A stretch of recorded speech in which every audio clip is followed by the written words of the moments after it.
अस्सलाम वालेकुम व्यूअर्स, कैसे हैं आप? उम्मीद है सब खैरियत से होंगे। आज के इस व्लॉग में मैं शेयर करूंगा कि थर्ड बैलेट में कौन कौन से सेक्टर्स इंक्लूड हो सकते हैं और कुछ ऐसे सेक्टर्स जो शायद अब थर्ड बैलेट में इंक्लूड ना हों, और कौन कौन से सेक्टर्स की ट्रेडिंग ज़्यादा हो रही है और रेट्स को लेकर के रेट में कोई खातिर खा इजाफा हुआ है या नहीं, उसके हवाले से चलें। तो सबसे पहले थर्ड बैलेट के हवाले से मैं आपको थोड़ा सा बताता हूँ। फाइनली बड़े अजीज़ मेरे जो पूछते रहे हैं मेरे से फिज़िकली भी, हमारे ऑफिस में मतलब जो क्लाइंट्स आते हैं फाइलें वगैरह उनको लेके दी थी, या जो दोस्त कहीं और से फाइलें परचेज़ करके बैठे हुए हैं, तो गाए बगाए वो पूछते रह जाते थे कि जी ज़रा हमारी ये थर्ड बैलेट कब होने जा रही है। क्योंकि बड़ा अगर देखते हैं तो हम सेकंड बैलेट के बाद काफ़ी सारा गैप आ गया है। थर्ड बैलेट का जो पहली डेट थी, अगर हम उसको देखते हैं तो वो लास्ट ईयर एक्सपेक्टेड थी। एक्सपेक्टेड क्या, अनाउंस थी कि सितंबर में होनी है या अक्टूबर में या नवंबर में होनी है। लेकिन कुछ हालात ऐसे हो गए मार्केट में, अगर हम रेट्स को देखें तो रेट बड़े मतलब अनस्टेबल से थे। और फिर जो मामला भी हुए, आगे इसको पोस्टपोन किया 2023 में, आगे 2023 में भी होनी थी ये फेब में ही होनी थी, लेकिन फिर से इसको पोस्टपोन किया गया। और अब ऑफिशियली जो एक नया हमारे पास डेवलपमेंट कैलेंडर आया है, उसके मुताबिक अगर हम देखते हैं तो third ballot DHA Multan phase 1 जो होने जा रही है वो है सितंबर में। तो सितंबर तक मतलब हमें इंतज़ार करना पड़ेगा, देखेंगे कि रेट किस तरफ जाते हैं, बेहतर होते हैं या कमी आती है, या यहीं पे हल्का फुल्का प्लस माइनस चलता रहेगा। तो ये with the passage of time आप भी देखेंगे, हम भी देखेंगे। उसके हवाले से कुछ मैं ये नहीं कह सकता कि रेट बहुत बेहतर हो जाएंगे, और ना ये कह सकता हूँ कि रेट बहुत नीचे आ जाएंगे, क्योंकि मार्केट टोटली अनएक्सपेक्टेड हुई पड़ी है। अगर हम दूसरी तरफ डिस्कस करें कि जी कौन कौन से सेक्टर इसमें आ रहे हैं, सबसे पहले तो मैं ये दोबारा से बता दूं कि इस साल में जो तो हमारा 2023 चल रहा है, कौन कौन से सेक्टर्स को पोजीशन मिली है या आगे कौन से सेक्टर्स को मिलने वाली है। अगर हम बात करते हैं inside the ring road, sector आई को पोजीशन मिली है इसी फेब के मंथ में, लास्ट मंथ। और उसके अलावा अगर हम रिंग रोड के बाहर की बात करें तो रिंग रोड के बाहर सेक्टर ए को पोजीशन मिल चुकी है, जो कि जनवरी में मिली थी। तो रिंग रोड के अंदर का तो हमें पहले भी क्लियर था कि डीएचए कभी भी थर्ड बैलेट के प्लॉट यहाँ नहीं देगा, लेकिन आउटसाइड द रिंग रोड जो हमारे नॉन पोजीशन सेक्टर्स हैं वहाँ पे देगा। उनमें से एक सेक्टर ए था जो कि अब पोजीशन ले चुका है, तो शायद वहाँ पे भी नहीं आएंगे। अगर इसके अलावा हम बात करते हैं कि कौन कौन से सेक्टर इसी साल मजीद पोजीशन लेंगे, तो उस कैलेंडर के मुताबिक अगर हम देखते हैं तो पोजीशन से पहले पहले के जो हमारे मंथ हैं उनके अंदर अगर हम देखते हैं तो रिंग रोड के अंदर सेक्टर यू को पोजीशन मिल जाएगी। अच्छा, रिंग रोड के बाहर की अगर हम देखते हैं तो उसमें B1 को भी पोजीशन मिल जाएगी। अगर हम देखते हैं सेक्टर टी को, खैर वो बाद में मिलेगी, सेक्टर एक्स को भी शायद बाद में मिलेगी, और सेक्टर जी को बिल्कुल वो साथ में मिल जाएगी। तो इसमें अगर हम देखते हैं तो सेक्टर एक्स, सेक्टर जी शायद ही या पोजीशन में इनको शामिल किया जाए, सॉरी थर्ड बैलेट में शामिल किया जाए। और अगर हम 10 मरले, ये कनाल के हवाले से मैं बता रहा हूँ, अगर हम बात करते हैं एक कनाल के बाद 10 मरला के हवाले से, तो 10 मरला का एक सेक्टर पहले से ही पोजीशन था, दूसरा सेक्टर हमारा B1 था, उसको भी पोजीशन थर्ड बैलेट से पहले पहले अनाउंस हो जाएगी। तो पीछे हमारा एक ही सेक्टर जो मास्टर प्लान पे हमें देखने को मिलता है, सेक्टर ई के साथ ऐड कर दिया गया है 10 मरले का और 5 मरले का पोर्शन। तो वहाँ पे 10 मरला की फाइल मुझे उम्मीद है वहाँ पे दी जाएगी, या हो सकता है खैर डीएचए अपनी पॉलिसी के मुताबिक चलता है, वो ज़्यादा पॉलिसी को पब्लिक नहीं करता, स्पेशली ये जो बैलेट के हवाले से है। तो हो सकता है उसमें B1 का भी कुछ वो पोर्शन ऐड कर लिया जाए, लेकिन गैर यकीनी सूरत हाल है।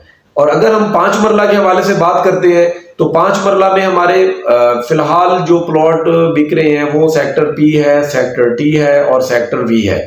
इन 3 सेक्टर्स में से अगर हम देखते हैं तो 2 सेक्टर्स ऐसे हैं जिनको रवां साल में पोजीशन मिलने जा रहा है, सेक्टर वी और दूसरा हमारा है सेक्टर टी। इन 2 सेक्टर्स को पोजीशन इसी साल मिल जाएगा। तो इसमें मेरे ख्याल से शायद इन दोनों सेक्टर्स को भी इंक्लूड ना किया जाए, सेक्टर पी को, और साथ में सेक्टर ई के साथ एक पोर्शन ऐड किया जा रहा है 10 मरला और साथ में 5 मरला, तो वहाँ पे फाइल्स आ सकती हैं। लेकिन फिर वही बात रिपीट करूँगा, DHA की पॉलिसी है, DHA उसमें चाहेगा कि हो सकता है कि वो सेक्टर टी के प्लॉट भी इसमें ऐड कर दे, लेकिन अगर वो ऐड करेगा भी तो कुछ ऐसी लोकेशंस के होंगे, क्योंकि अगर हम देखते हैं 60 फीट या 80 फीट का जो डिवाइडर है हमारा इन दोनों सेक्टर्स का, उसके जो नीचे के प्लॉट हैं तकरीबन वो सारे ही मार्केट में एग्जिस्ट कर रहे हैं, और उसके जो ऊपर के प्लॉट हैं वो एक्सपोज में दिए गए हैं, और वो भी लिमिटेड से दिए गए हैं। कुछ प्लॉट्स अभी भी ऐसे अवेलेबल हैं जो रजिस्ट्री के माध्यम में निकाले जा रहे हैं, या हो सकता है अब थर्ड बैलेट में दे दिए जाए। ये तो हो गया हमारा थर्ड बैलेट कहाँ पे आने जा रहा है। एक चीज क्लियर है कि रिंग रोड के अंदर आपका प्लॉट बैलेट में नहीं आएगा, वो आपको रिंग रोड के बाहर ही मिलेगा। अगर 5 मरला की हम बात करते हैं तो वो आपका देखें अब कहाँ पे लेके जाता है DHA, लेकिन वो हैं तो रिंग रोड के बाहर ही, लेकिन कुछ नहीं कह सकते क्योंकि पोजेशन भी उनकी करीब है, तो शायद उसमें दे भी दे। मतलब इसमें कोई ऐसा नहीं है कि पोजेशन करीब है तो शायद ना दे, हो भी सकता है कि वहाँ पे प्लॉट इंक्लूड कर लिए जाए। और दूसरी चीज़ के हवाले से अगर हम बात करते हैं कि जी हमारे कौन कौन से सेक्टर्स की में आजकल जो ट्रेडिंग है वो ज़्यादा देखने को मिली है। 5 मरला के हवाले से तो मैं पहले भी कह चुका हूँ कि 5 मरला सदाबहार है, ये किसी भी मौसम में किसी भी मार्केट में खा वो पीक पे हो खा उसलम चल रहा हो तो उसमें ट्रेडिंग 5 मरला की होती रहती है, क्योंकि ये अफोर्डेबल है।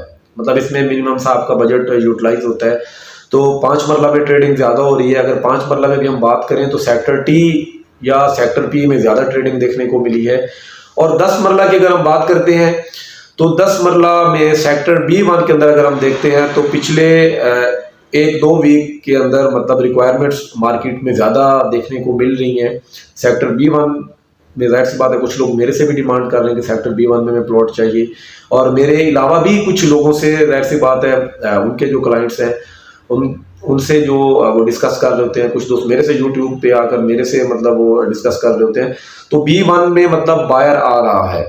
अब शायद उनको पहले से इस चीज़ का आइडिया था, या वो कैलकुलेशन होती है ना कि जाहिर सी बात है कि सेक्टर यू एक पहले से पोजीशन है, पीछे 2 सेक्टर रह गए B1 और सेक्टर ई।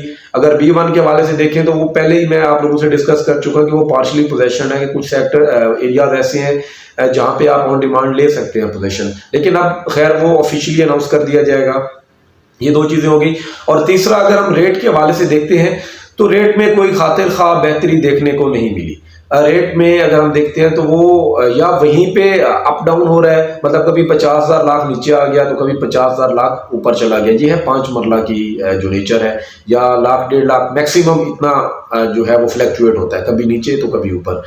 और इसी तरीके से अगर हम बाकी सेक्टर्स की बात करें तो उनमें जो 10 मरला की ट्रेडिंग हुई है, 10 मरला सेक्टर B1 की तरफ देखते हैं तो रेट तकरीबन थोड़ा वो वहीं पे रुके हुए हैं, स्टेबल हैं। जो रेट पिछले 1 माह से या 2 माह से हम कहेंगे चल रहा था, रेट वहीं पे रुका हुआ है, रेट उससे नीचे नहीं गिरा उसका, या शायद उसमें कुछ हल्का फुल्का प्लस आया, माइनस नहीं हुआ। और अगर हम एक कनाल की बात करते हैं, एक कनाल खा वो पोजेशन सेक्टर हूँ खा वो नॉन पोजेशन सेक्टर हूँ, तो उनमें कोई ज़्यादा बेहतरी देखने को नहीं मिली। उनके जो रेट्स हैं वो डे बाय डे अगर हम कहें या वीकली कहें या मंथली कहें, वो उसमें हल्का फुल्का नीचे आ रहा है, ऊपर को नहीं जा रहा।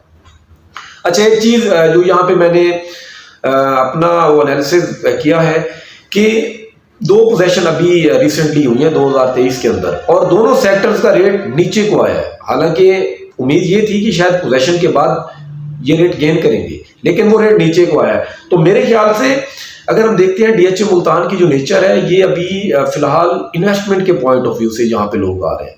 मतलब यहाँ पे अभी लोग रिहाइश तो इख्तियार कर रहे हैं कुछ कुछ, लेकिन ज़्यादा अगर हम देखते हैं तो इतना मतलब यहाँ पे पोजीशन सेक्टर नहीं है कि लोग यहाँ पे आबाद हों, लेकिन कोशिश तो है DHA की कि वो आबाद करे, पोजीशन भी वो अनाउंस कर रहा है। लेकिन जो इन्वेस्टर है वो कभी भी नहीं चाहता कि वो ऐसी चीज़ को लेके बैठे कि कल को अगर वो ट्रेड करता है तो उसमें एक थोड़ी अट्रैक्शन पैदा करने के लिए एक चीज़ ये भी है कि कल को अगर कोई एंड यूज़र परचेज करता है उस चीज़ को, तो उसके पास एक डेवलपमेंट चार्जेस वेवर की अट्रैक्शन थी।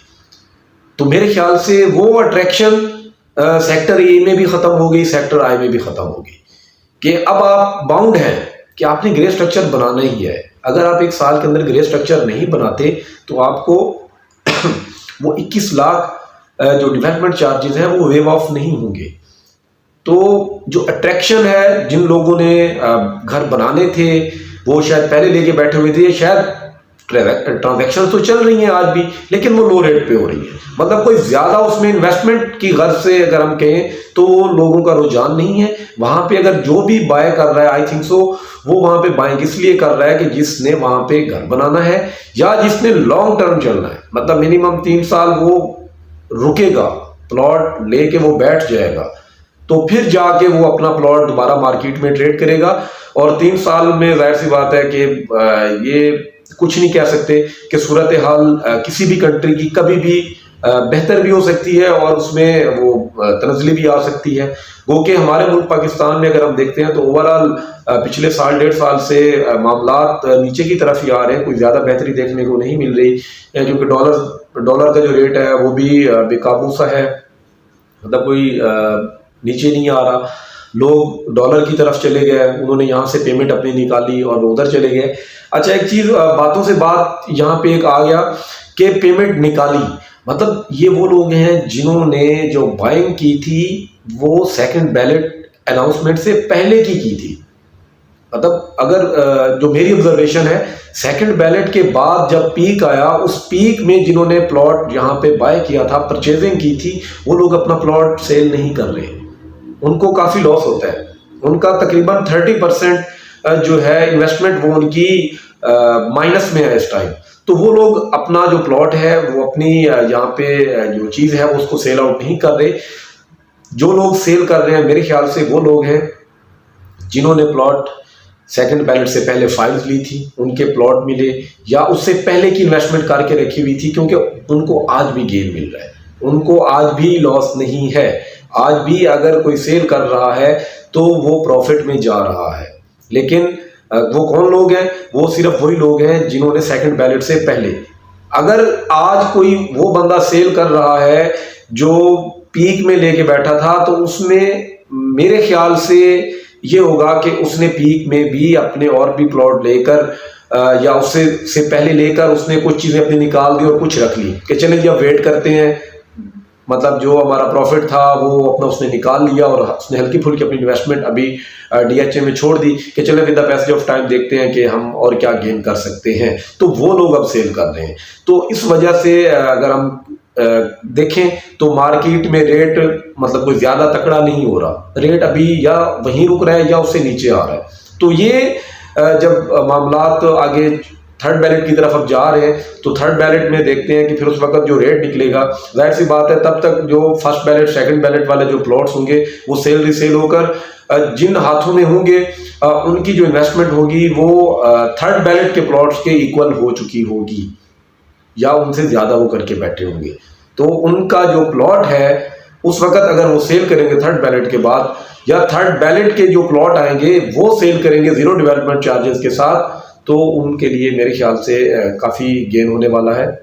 लेकिन एक चीज़ ये है, जैसा कि हम जानते हैं कि सेकंड बैलेट के कुछ प्लॉट्स पे अभी जो डेवलपमेंट चार्जेस का जो प्लान था उनके लिए बदल दिया गया है कि पहले हम 12 क्वार्टरली इंस्टॉलमेंट में अपने डेवलपमेंट चार्जेस पे किया करते थे, जिसमें 3 साल का प्लान था। लेकिन डीएचए ने अब वो पॉलिसी को चेंज किया है कि अब उसने 8 क्वार्टरली इंस्टॉलमेंट 2 साल का प्लान दे दिया है। तो शायद आगे थर्ड बैलेट वालों के लिए भी यही होगा और हो सकता है कि उनके डेवलपमेंट चार्जेस को बढ़ा भी दिया जाए।